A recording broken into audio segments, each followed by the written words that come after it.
Hello, class. Today we will be talking about character development in Shakespeare's Hamlet and also taking a look into Ophelia.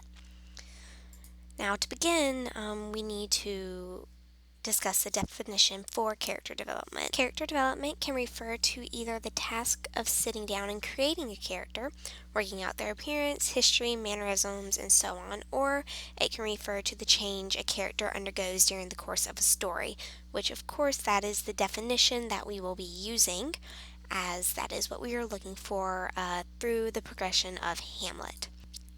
How it begins: direct or explicit characterization, or indirect or implicit characterization.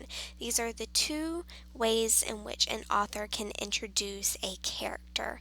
Direct or explicit characterization: the author plainly tells the audience what a character is like. This may be done via the narrator, another character, or by the character him or herself.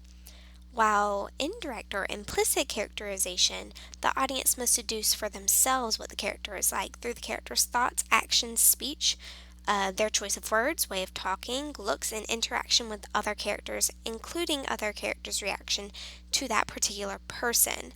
Shakespeare's preferred method is direct characterization.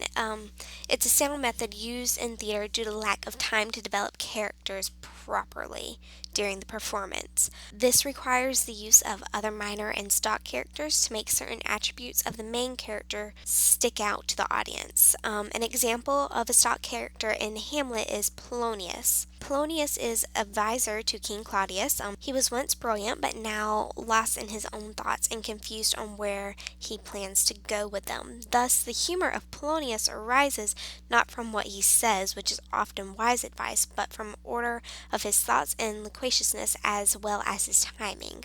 Polonius is a stock character because he represents a type. The older man of former wisdom who, in his failures of not recognizing his debility, becomes comical as a meddler, and, like other stock character fathers, he exploits his daughter to assist him in social gain. Now, from the audience point of view, we must take a different approach to character development while reading or watching Hamlet. Our method as the audience would be more along the lines of indirect or implicit characterization. We must still deduce what the character is like through their actions and words on stage because we do not know the inner workings of the character like the author or actor does. Therefore, we are still taking an indirect approach to characterization. Now, moving forward, we're going to start taking a look into Ophelia as an example of character development and what she goes through towards the end of the play and why she gets to that point. So, first, I want you to answer the following questions: 1. Who is Ophelia? 2. What is her role and purpose? 3. Why does she go mad? In the upcoming slides, we will be focusing on her development as a character and the purpose she served before you will pick your own characters to repeat the process with. Alright, first question: who is Ophelia? She's a young noblewoman of Denmark. She's the daughter of Polonius, sister of Laertes, and the potential wife of Hamlet.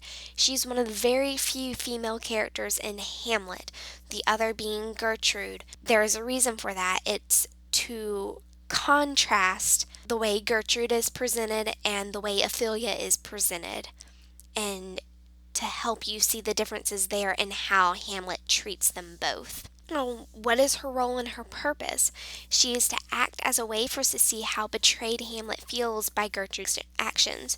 Of all the pivotal characters in Hamlet, Ophelia is the most static and one-dimensional. She has the potential to become a tragic heroine, to overcome the adversities inflicted upon her, but she instead crumbles into insanity, becoming merely tragic. And we see Hamlet's feeling of rage against his mother being directed towards Ophelia, who is, in his estimation, hiding her base nature under a guise of impeccability, just as Gertrude was. Ophelia also acts as a way for us to see Hamlet's de-evolution. His de-evolution into a man convinced that all women are whores, and the women who seem most pure are inside black with corruption and sexual desire.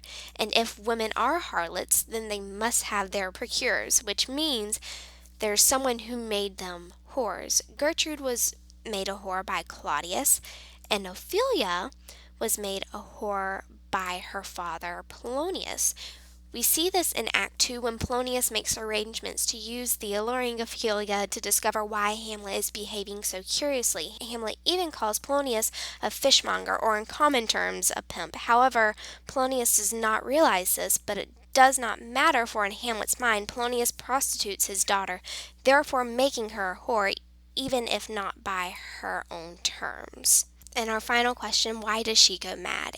Her whole character is that of simple, unselfish affection. She is naive and young, and Hamlet causes her all this emotional pain throughout the play, and when his hate is responsible for her father's death, she has endured all that she is capable of, and in doing so, she goes insane.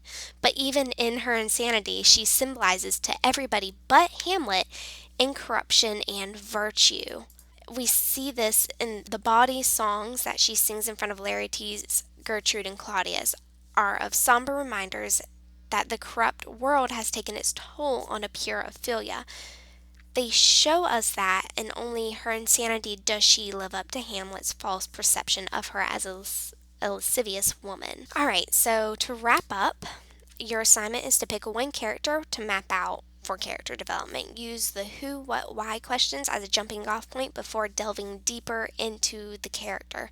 Include quotes as supporting evidence. Remember, this will be your starting point for the character analysis essay you will be writing, so be ready with any questions you have in class so you're able to fully understand the character you're writing on.